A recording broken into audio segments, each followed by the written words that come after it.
कैसे आप सभी लोग। स्वागत है आप सभी का प्यार से स्टडी चैनल में फिर से एक बार।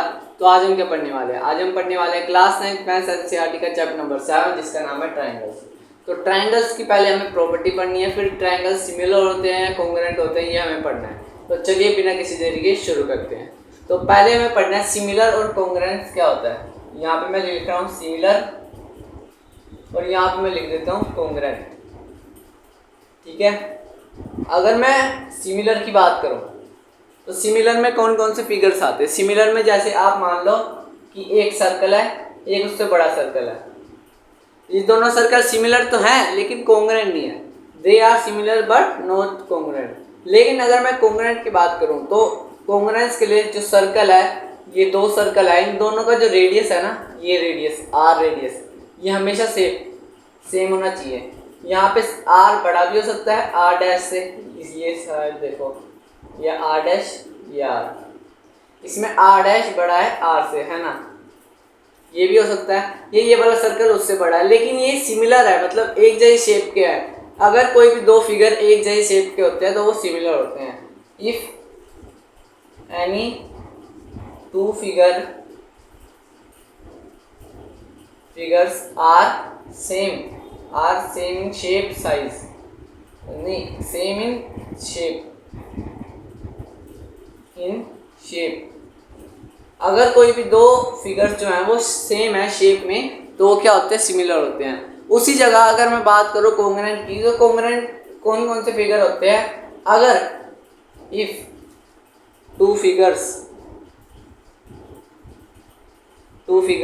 आर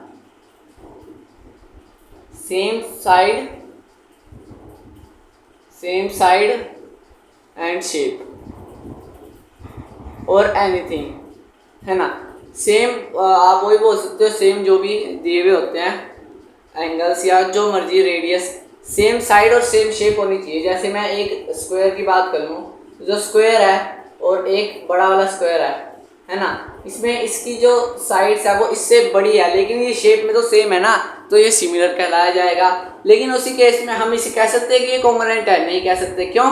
क्योंकि ये जो स्क्वायर है, दो जो दिख रहे हैं, ये दोनों सिमिलर है, इनकी जो साइड्स है वो इक्वल नहीं है। यहाँ पे एक प्रॉपर्टी है कि साइड्स इक्वल होनी चाहिए, या भी जो भी प्रॉपर्टी है, मतलब कि जो भी मेजर्स दिए हुए हैं मेजर्स भी इक्वल होने चाहिए। जैसे आर और आर मेजर इक्वल होना चाहिए और इसमें भी साइड जो है दोनों की वो इक्वल होनी चाहिए। ठीक है, तभी ये दोनों कॉन्ग्रुएंट होंगे। लेकिन उसी केस में हम कॉन्ग्रुएंस की बात आती है तो हमें दो सिमिलर शेप तो चाहिए होती है, लेकिन उसके साथ जो मेजर्स होते हैं ना इनके, अरे यार ये डिब्बा बन गया, क्या बन गया ये, देखो ये जो एस और ये एस है ना, ये दोनों साइड सेम होनी चाहिए। अभी तुम्हें दिख नहीं रहा होगा लेकिन ये दोनों साइड सेम होनी चाहिए, तब ये कॉन्ग्रुएंट हो सकता है। तो अभी तुम्हें कॉन्ग्रुएंट और सिमिलर पता चल गया होगा। बढ़ते हैं अपने नेक्स्ट टॉपिक की तरफ। तो अब हम टाइप्स ऑफ कॉन्ग्रुएंसी के बारे में पढ़ने वाले हैं। कॉन्ग्रुएंसी किस किस टाइप की होती है? पहले आती है एस कॉन्ग्रुएंसी। इसमें क्या होता है, अगर आपको दो ट्रायंगल दिए हुए हैं, ये कॉन्ग्रुएंसी की बात करी जा रही है, सिमिलर की बात नहीं करी जा रही। यहाँ पे कॉन्ग्रुएंट होंगे दो ट्रायंगल से जो भी आप शेप लेंगे। देखो, अगर मैं दो ट्रायंगल्स लूँ और इसमें बोलूँ कि इन दोनों ट्रायंगल्स जो तीनों साइड है वो इक्वल है, या मैं प्रूफ करके बता दूँ ये जो दो ट्रायंगल हैं इन दोनों की जो तीनों साइड्स है वो एक दूसरे के इक्वल है, तब जो हम कह सकते हैं कि ये जो दो ट्रायंगल्स है कॉन्ग्रुएंट है। किसके चलते? एस कॉन्ग्रुएंस प्रॉपर्टी के चलते। ये जो तीनों ट्रायंगल्स है, मतलब दो ट्रायंगल्स है, इनकी तीनों साइड इक्वल है, इसलिए ये कॉन्ग्रुएंट है। और उसी तरह अगर मैं एक और चीज़ बताऊँ आपको,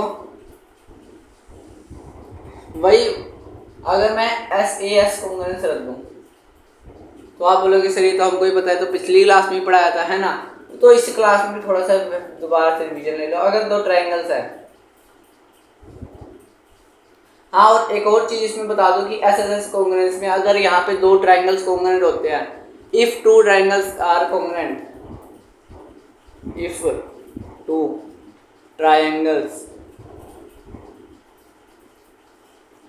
अगर दो ट्रायंगल जो है वो कॉन्ग्रुएंट है,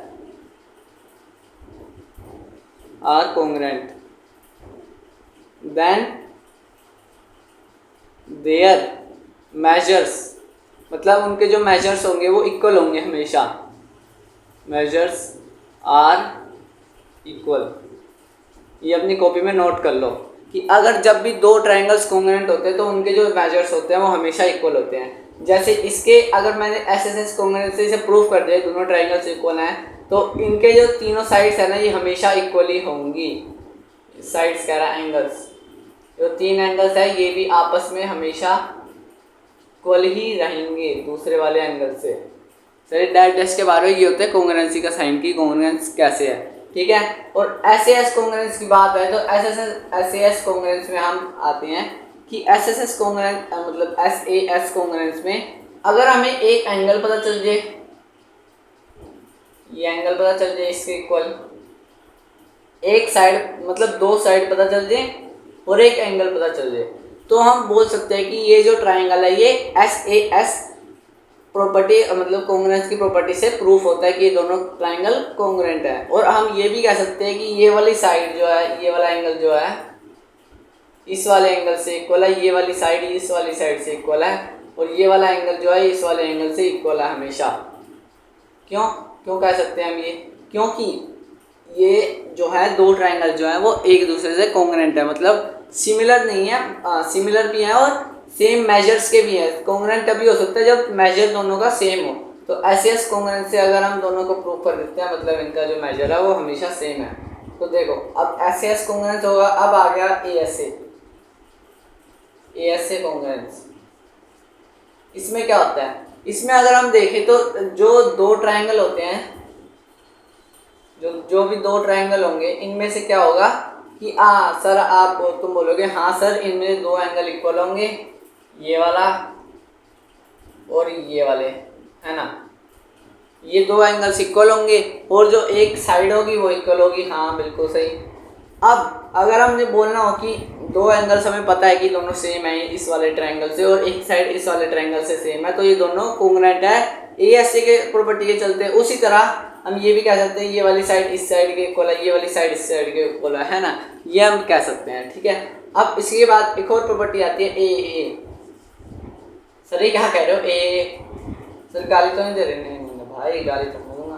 देखो ए कॉन्ग्रुएंस में क्या होता है कि अगर हमें कोई भी दो ट्रायंगल मिले और इनके जो तीनों एंगल हैं,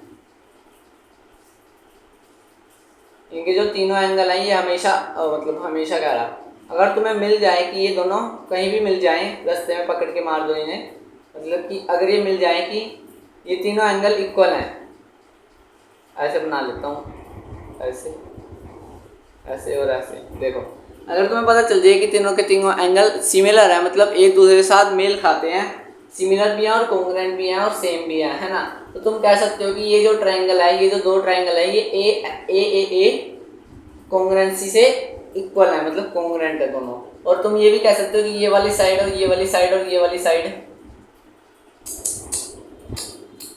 ये सारी इक्वल है, ठीक है, ये भी तुम कह सकते हो, ठीक है। तो अब एक और चीज़ की बारी आती है जो तुमने पिछली क्लास में पढ़ा होगा, लेकिन फिर भी तुम्हें एक बार पढ़ाई देते हैं, RHS कॉन्ग्रुएंस। सर नाम तो सुना सुना है कि सुना है। देखो कि RHS कॉन्ग्रुएंस में क्या होता है। RHS कॉन्ग्रुएंस में होता है कि अगर हम रुको 2 मिनट, अरे यार चलो, RHS कॉन्ग्रुएंस में होता है अगर हमें दो ट्रायंगल दिए हुए हैं और उनके जो परपेंडिकुलर है सेम है, ठीक है, हमें दो ट्रायंगल दिए हुए हैं, इनका RHS जो है मतलब परपेंडिकुलर जो है वो सेम है, तो हम ये कह सकते हैं कि अगर ये दोनों ट्रायंगल्स, अरे यार हिल क्यों रहा है ये, हाँ, अगर ये दोनों ट्रायंगल्स 90 डिग्री का उसमें है, मतलब यहाँ भी 90 डिग्री यहाँ भी 90 डिग्री, तो हम ये कह सकते हैं कि ये दोनों ट्रायंगल्स RHS के उससे मतलब RHS की प्रॉपर्टी से इक्वल हैं। कैसे? अगर हमें ये वाली साइड तो पता ही है हमें कि ये वाली साइड इसके इक्वल है और ये वाली साइड इसके इक्वल है, और हमें पता चल रहा है कि ABC है अगर ये ट्रायंगल, तो जो AD लाइन होगी, ये वाली AD लाइन है ना, ये जो AD लाइन होगी ये AB सॉरी दिख नहीं रहा होगा तुम्हें, थोड़ी नीचे कर देता हूँ ऐसे, हाँ, ये जो AD लाइन होगी, AD लाइन नहीं मतलब AD जो लाइन है ये BC को बाइसेक्ट कर रही होगी, बाइसेक्ट मतलब दो इक्वल हिस्सों में तोड़ रही होगी, जब दो हिस्सों इक्वल हिस्सों में तोड़ेगी तो ये वाली साइड जो होगी ये वाली साइड से इक्वल होगी, तो ये एस ए एस कॉन्ग्रुएंस से ये दोनों ट्राइंगल्स इक्वल हो जाएंगे। तो इसी कॉन्ग्रुएंसी को हम क्या कहेंगे, आर एच एस कॉन्ग्रुएंसी। ठीक है, सारी कॉन्ग्रुएंसी समझ आ गई? अगर समझ आ गई तो बिना किसी देरी के चलते हैं अपने नेक्स्ट टॉपिक की तरफ। तो चलिए चलते हैं। तो अब बारी आती है कुछ थ्योरम से बारे में बात करने की। थ्योरम के बारे में कैसे बात करेंगे हम, पहले मैं तुमको एक एग्जांपल देता हूँ। अगर हम एक आइसोसेलेस ट्रायंगल ड्रॉ करें तो क्या होगा? तो कुछ नहीं हो जाए, बन जाएगा वो आइसोसेलेस ट्रायंगल, है ना। लेकिन अगर मैं कह रहा हूँ मैं इसी में एक जादू दिखाने वाला हूँ तुम्हें, तुम कहोगे सर जादूगर तो होनी, आप जल्दी से बताओ जो भी बताना है। अगर मैं ए बी सी एक आइसोसेलेस ट्रायंगल लूँ, ए बी सी, है ना। अब इस ए बी सी ट्रायंगल में मैं क्या करूँगा, एक वर्टिकल लाइन ड्रॉ करूँगा जो कि एंगल ए को बाइसेक्ट करेगी, जो कि एंगल ए को बाइसेक्ट करेगी दो हिस्सों में, और ये दोनों हिस्से जो होंगे वो इक्वल होंगे एक दूसरे के। एंगल जो बी ए, यहाँ पे डी दे देता हूँ, B A D is equal to angle, अब बी ए डी लिख दिया, B A D is equal to angle क्या, ये ए नहीं सॉरी डी ए सी, सी के इक्वल होंगे, है ना। ये हमने कंस्ट्रक्ट करके बनाया, खुद अपने आप से बाइसेक्ट करवाया है। और आइसोसेलेस ट्रायंगल की एक प्रॉपर्टी तो तुम्हें पता ही होगी, ये वाली लाइन इसके इक्वल होती है, A B is equal to A C. यहाँ पे क्या लिख देंगे हम, आइसोसेलेस ट्रायंगल। मैं पूरा नहीं लिख रहा हूँ, तुम खुद लिख लेना, ठीक है। मैं लिख रहा हूँ आइसोसेलेस ट्रायंगल के जो ए बी और ए सी है दोनों इक्वल होंगे। अब अगर मैं बोलूँ कि इसका जो बीच का एंगल है, ये वाले एंगल, ये दोनों इक्वल होंगे, क्या तुम मान लोगे? बताओ, क्या तुम मान लोगे? सर नहीं, हम नहीं मानेंगे। क्यों? क्योंकि तुम हो ही जिद्दी, है ना, तो तुम्हें बताना पड़ेगा। अब देखो, ए बी और ए सी एक दूसरे के इक्वल हैं, बी ए डी और डी ए सी एक दूसरे के इक्वल है, क्योंकि हमने करके बताया है। अब जो ए डी है वो ए डी के कॉमन है ना, A D is equal to A D, ये तो मैं कह सकता हूँ क्योंकि ये कॉमन है,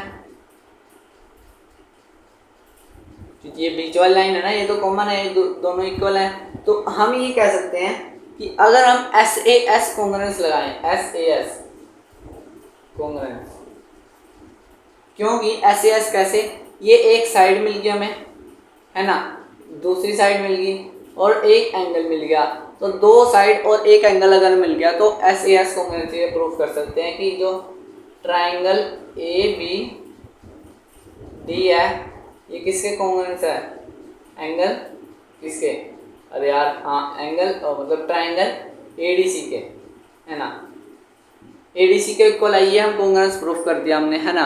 अब देखो, अब मैं कह सकता हूँ कि ये दोनों साइड्स इक्वल हैं, ये मैं कह सकता हूँ B D is equal to D C, C P C D से। सर ये सी पी सी डी क्या होता है? सी पी सी डी होता है congruent part of congruence triangle, क्या, corresponding part of congruent triangle, ठीक है, ये corresponding part of congruent triangle. ये सी पी सी डी जो होता है ये तुम्हें तब लगाना होता है जब दो ट्राइंगल्स कॉन्ग्रुएंट हो और उनकी कोई भी साइड या एंगल तुम्हें बताना हो कि ये दोनों इक्वल हैं या ये सारे इक्वल हैं, ठीक है। हमने ये बता दिया कि बी डी बी सी के इक्वल है। अब हम ये भी कह सकते हैं एंगल भी एंगल सी के इक्वल है, किसके चलते, सी पी सी डी के चलते, क्योंकि अगर भी दो ट्राइंगल्स इक्वल हैं तो तुम कुछ भी कर सकते हो। सी पी सी डी तुम्हारा यार है, इसको लगा लगा के हर जगह में बताते रहो कि ये इसके इक्वल है, ये इसके इक्वल है, ये इसके इक्वल है, ठीक है। ये बता बता के तुम ये बता सकते हो ये एंगल बी जो है एंगल सी के इक्वल है। तो अब सर आपने ये बात क्यों बताई? मैंने ये बात इसलिए बताई क्योंकि इससे एक थ्योरम निकलती है। थ्योरम क्या निकलती है? मतलब दो थ्योरम निकलती है, एक दूसरे से मतलब मेल ही खाती है दोनों, है ना। इफ देखो थ्योरम है इफ, सर इफ के बात मुझे भी नहीं पता। इफ, अरे यार हाँ, टू साइड्स आर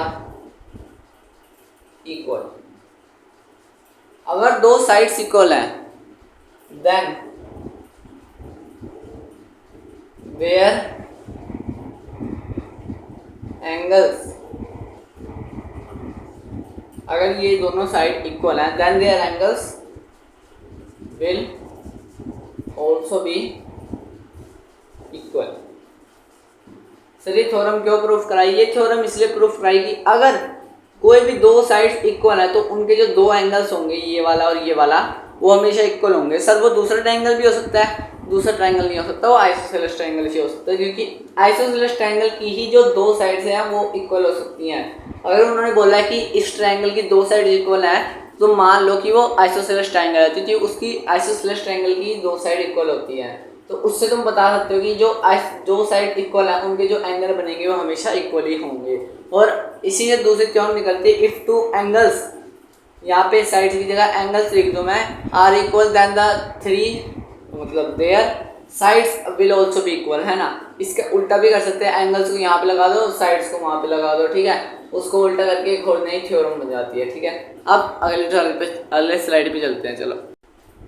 तो चलिए आप एक न्यूमेरिकल भी कर लेते हैं इसके बारे में। अगर मैं एक बोलूँ, एक ट्राइंगल है ABC, यहाँ पे मैंने एक ट्राइंगल लिया है, उसका नाम क्या है? ABC। ट्राइंगल का नाम नहीं है, मतलब ट्राइंगल की पॉइंट्स का नाम है, वर्टिसेस का नाम है, ठीक है। अब मैं यहाँ पे दो लाइनें लेता हूँ जो एंगल B और एंगल C को बाइसेक्ट कर रही हो। यहाँ से मैंने एक लाइन ली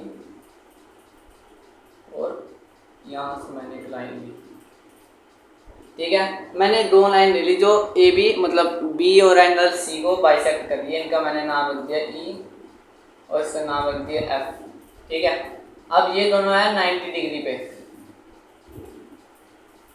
अब मुझे ये बताना है कि ये जो दो हैं, मतलब ट्राइंगल BFC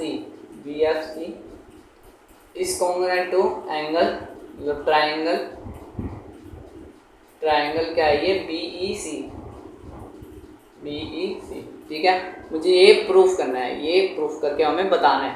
किनको बताना है? मुझे बताना है, ठीक है। देखो अब इसमें हमें क्या प्रूफ करना है, इसके पहले हमें क्या पता चल रहा है? हमें पता चल रहा है इन दोनों ट्राइंगल में एक चीज़ सिमिलर है, angle E is equal to angle F 90 degree. ये तो हमें साफ साफ दिख रहा है 90 डिग्री है दोनों के दोनों, है ना।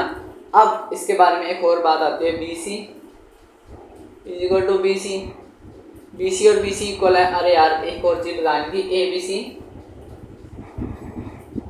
इज एन आइसोस्केलस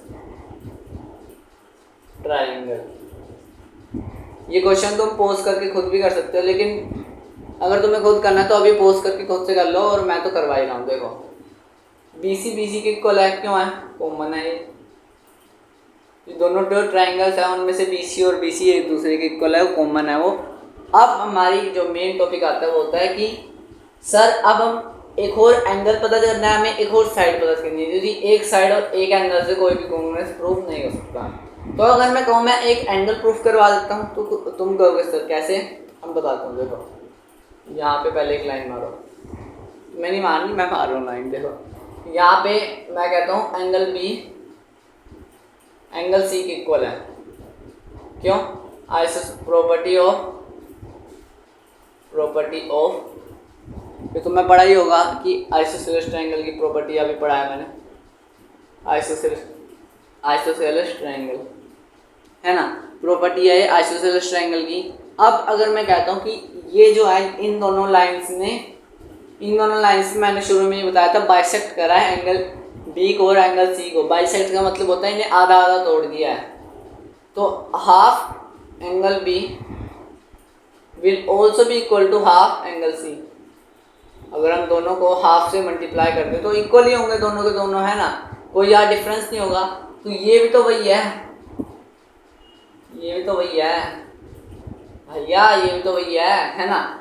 ये वाला जो एंगल है ये हाफ है इसका, ये वाला और ये वाला दोनों इक्वल है, हाफ हाफ, और ये वाला दोनों इक्वल है। तो half BC is equal to half angle C, है ना। क्योंकि ये दोनों इक्वल थे, इनको हमने बाइसेक्ट कर दिया, आधे आधे हो गए तो आधे आधे इक्वल है, यहाँ पे मैंने लिख दिया, है ना। तो अब तुम प्रूफ कर सकते हो कि हमें एक एंगल मिल गया, एक दूसरा एंगल मिल गया, एक साइड मिल गई।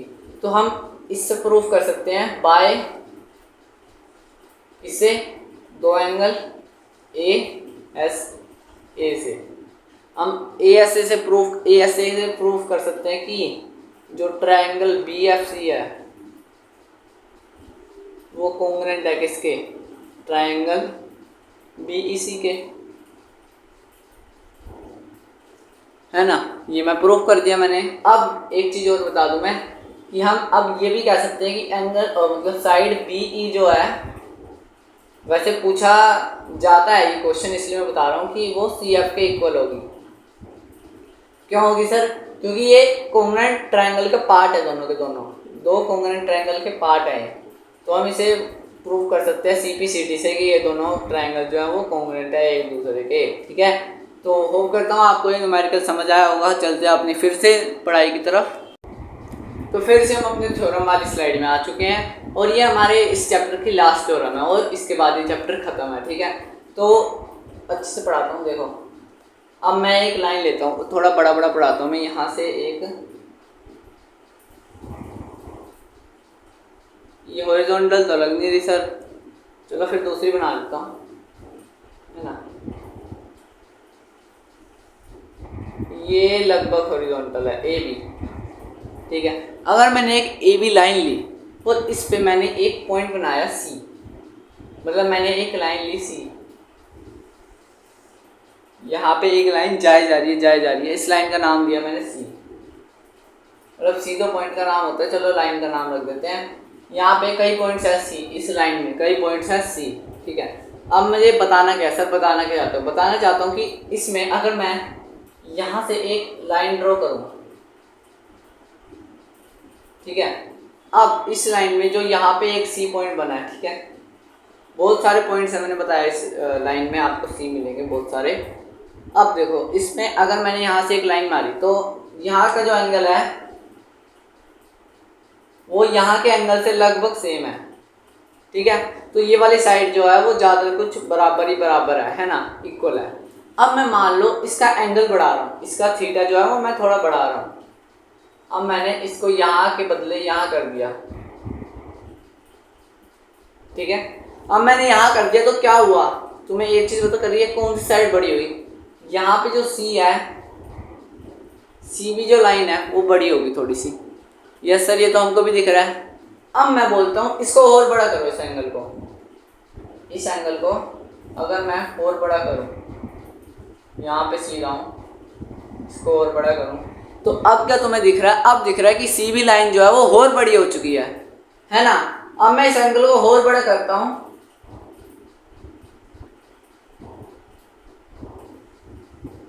अब मैंने इस एंगल को और बड़ा कर दिया तो ये जो CB लाइन है ये और भी बड़ी हो चुकी है। तो इस चीज़ से सर आप बताना क्या चाहते हो, इस चीज़ से मैं बताना चाहता हूँ कि अगर कोई भी एंगल, किसी भी ट्रायंगल में कोई भी ट्रायंगल है, उसका जो लार्जेस्ट एंगल है ना, लार्जेस्ट एंगल, उसके जो जस्ट अपोजिट साइड होगी ना, उसके सामने वाली साइड, ये वाली साइड, ये हमेशा सबसे ग्रेटेस्ट होएगी उस ट्रायंगल में। चलो थोड़े एग्जांपल्स भी दे देता हूँ आपको। ये देखो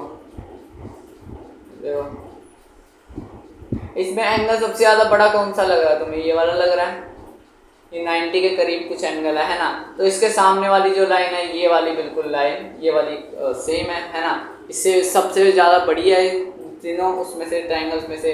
अगर मैं ये वाली बात कर लूँ, अरे यार ये तो हो जाएगा ना, एक्यूट में चाहिए हमें, ऑब्ट्यूस ऐसी कुछ में चाहिए। अब देखो अगर मैं ऐसे कर लूँ, है ना, यहाँ पे पॉइंट C रख लूँ, यहाँ पे पॉइंट A रख लूँ, यहाँ पे पॉइंट B रख लूँ और इन दोनों पॉइंट्स को जोड़ लूँ, है ना। तो मैं यहाँ पे सबसे बड़ा एंगल ये वाला है, तो साइड सबसे बड़ी कौन सी है, इसके सामने वाली जो है CB जो है वो सबसे बड़ी होगी है। जितना बड़ा एंगल खुलता जाएगा उतना बड़ा जो है साइड बनती जाएगी, बड़ी बड़ी बड़ी। तो इससे हमें क्या पता चलता है, इससे हमें थ्योरम प्रूफ होती है, इफ अरे क्या बोलते हैं, नहीं इफ नहीं, इसमें इफ नहीं आएगा, the side opposite to the greatest angle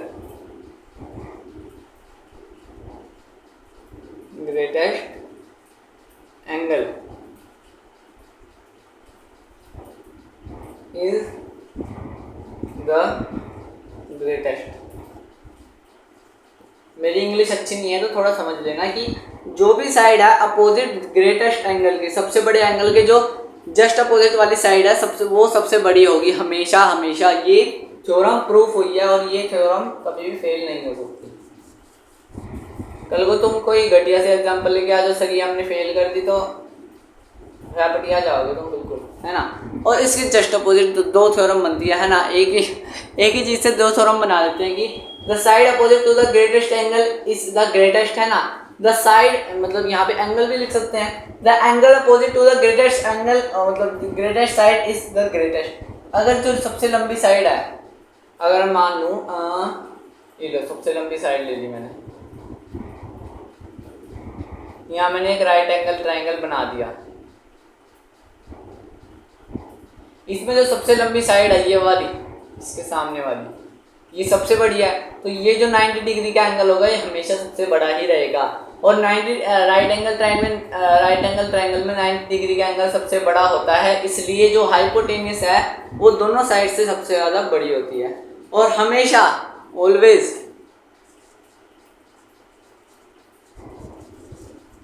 some of two sides of a triangle is greater than the third side, than the third।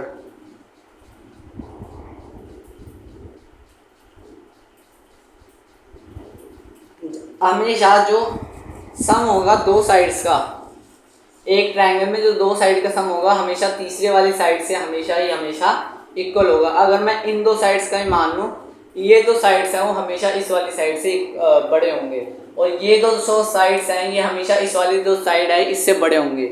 और कोई भी दो साइड्स ले लो, ये वाली साइड और ये वाली साइड ले लो, इस वाली साइड से बड़े रहेंगे, है ना, हमेशा।